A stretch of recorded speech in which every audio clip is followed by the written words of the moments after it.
So we're pouring this out.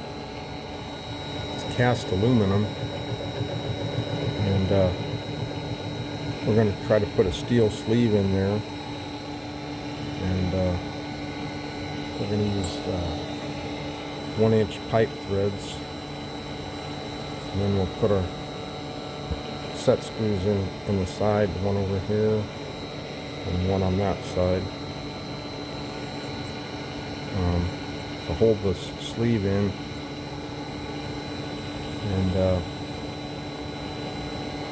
maybe put a little Loctite on it and give it a 1/2 thousandths press fit, or 1/2 thou to 1/1000 press fit, and see how that works. We were using aluminum sleeves, but aluminum seems to wear out faster, so we're going to try the steel sleeve in there and see how that works. We're boring this out. The Acu Rite controls don't really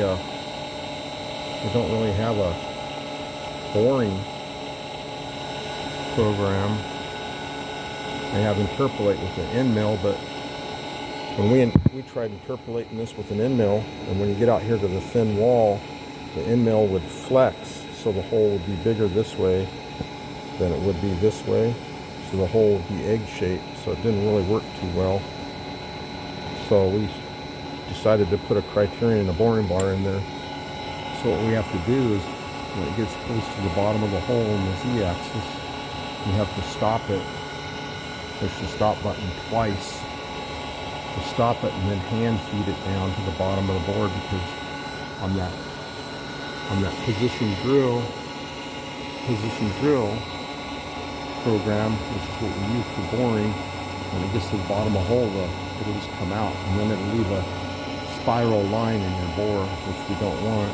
So we just feed it down to the bottom, and then we just, when it gets close to the bottom, we stop it, and then hand feed it to the bottom, and then stop the spindle and pull the boring bar out, or we can back the boring bar off at the end of the board. But that's how we do